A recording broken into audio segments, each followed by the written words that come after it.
I'm talking prophetically. ஆண்டவருடைய ஜெபம்ன்றது என்ன? அது ஒரு பலிபீடம். ஒரு பிரச்சனையை கொண்டு வந்து நீ அங்க வச்சேனா அதுக்கு பேர் என்ன? எங்க வச்சிருக்கிற?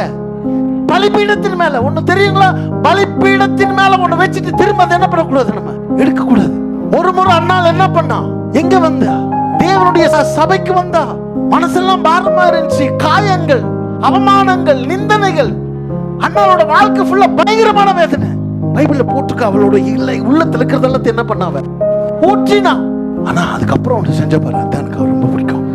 பைபிள்ல போட்டிருக்க உள்ளத்துல ஊற்றினதுக்கு அப்புறம் அதற்கு பிறகு அவள் துக்கமுகமாய் இருக்கவில்லை. அவள் போய் புசித்து அதுக்கப்புறம் என்ன ஆயிட்டா? அவன் கன்சீவ் ஆயிட்டாளா? பிரச்சனை முடிஞ்சிச்சா? இல்ல, நானே என் பிரச்சனைய சரியான ஆளோட கையில என்ன பண்ணிட்டேன்? கொடுத்துட்டேன். இனி அவருடைய பிரச்சனை, இனி இது என்னுடைய பிரச்சனை இல்ல, இனி அது அவருடைய பிரச்சனை. இனி அவராச்சு, இந்த பிரச்சனை ஆச்சு. இனி நான் இது மேல என் கவனத்தை வைக்க போறதில்ல. நான் இனி அடுத்த காரியத்துக்குள்ள போக போறேன். I gave my problem to God. ஒரு விஷயத்தை கர்த்தர்கிட்ட வச்சுட்டு நீ ஏன் அதை செஞ்சுட்டு இருக்கிறேன்னா உனக்கு ஒரு மேல நம்பிக்கை இல்லைன்னு அர்த்தம். அதையே நீ கவலைப்பட்டுக்கிறேன்னு அர்த்தம். ஜெபம் என்பது ஒரு பலிபீடம். நீ ஒரு பலிபீடத்துக்கு போற, அவர் ஒரு பலிபீடத்துக்கு வர. It is a covenant. நீ அங்க போய் ஒரு பிரச்சனை அங்க வைக்கிறேன்னு என்ன அர்த்தம்? எங்க வச்சிருக்கிற? you are kept in the altar.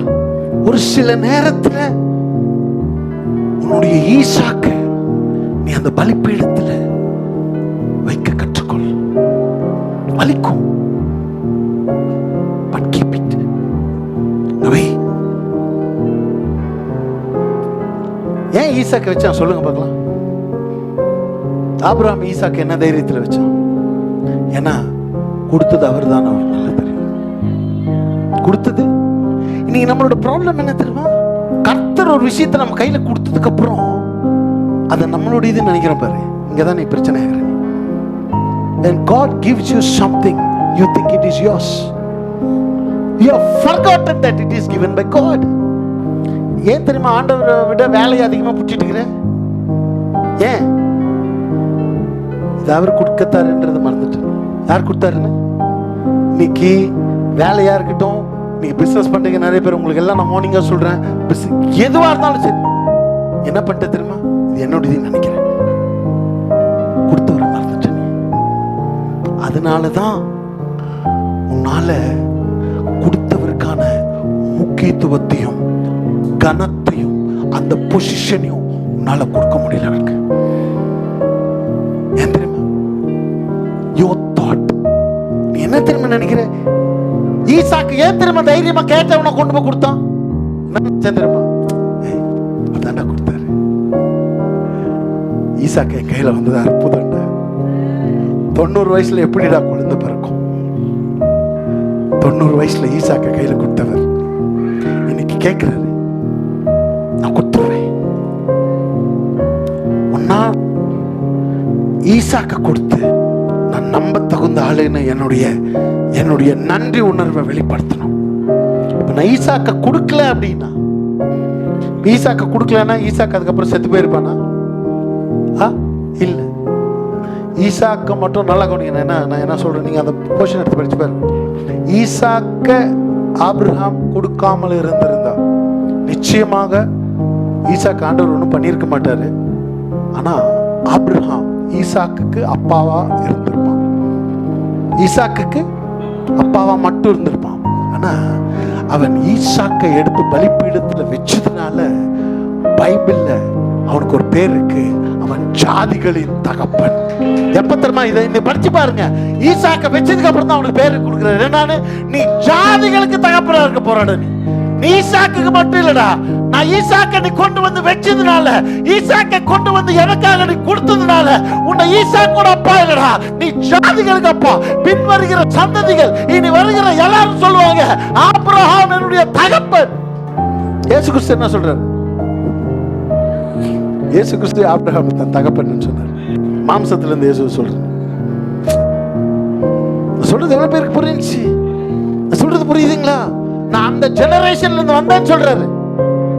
ஈசாக்க கொடுத்ததுனால ஜாதிகளுக்கு தகப்பனானா.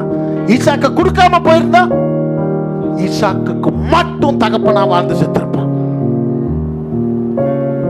ஈசாக்கு கொடுத்ததுனால யாருக்கு தகப்பன்? Father for nations. இஸ்ரவேல் தேசத்துல வாழ்ற எல்லாத்துக்கும் தகப்பன் யார்? Abraham, father of the Nations,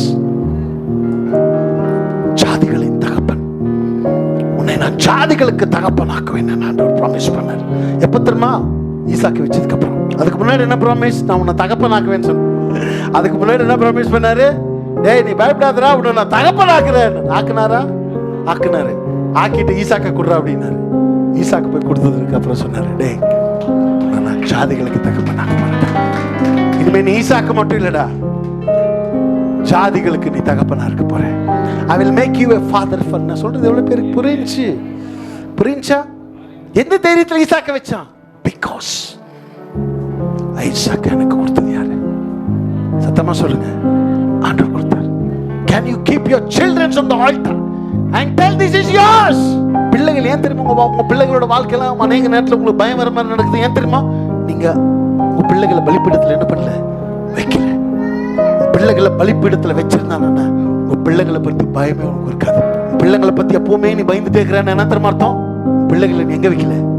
பலிபீடத்துல வைக்கல. யார் பிள்ளைன்னு நினைக்கிற? உன் பிள்ளைன்னு நினைக்கிற. யார் பிள்ளைன்னு நினைக்கிற? என் பிள்ளை, என் பிள்ளை, என் பிள்ளை. என் பிள்ளை, என் பிள்ளை, என் பிள்ளைன்னு நினைக்கிற வரைக்கும் அது உங்க பிள்ளையா தான் இருக்கும். யுத்தம் யுத்தம் அப்படின்னு என்ன அர்த்தம்? அதை தொடக்கூடாதுன்னு சொல்லுங்க. நான் யுத்தம் செஞ்சா ஆண்டவர் சும்மா இருப்பாரு, நான் சும்மா இருந்தா அவர் யுத்தம் செய்வார். நான் யுத்தம் செஞ்சா நான் அவரை நம்பலன்னு அர்த்தம். நான் அவர் கையில கூட்டிட்டு நான் அமைதியா இருந்தா என்ன அர்த்தம்? நான் அவரை சுவாசிக்கிறேன். இவ அதான் பண்ணா. அண்ணால் என்ன பண்ணா? நம்பினா. அண்ணால் என்ன பண்ணா? நம்பினா. ஆனா ட்ரஸ்டட் காட். உங்க ப்ராப்ளம்ஸ்க்கெல்லாம் ஏன் இன்னும் தீர்வு வரலன்னு எவ்வளவு பேருக்கு புரியுது? ஏன் தெரியுமா? எங்க வைக்கலத? பலிபீடத்தில் வைக்கல.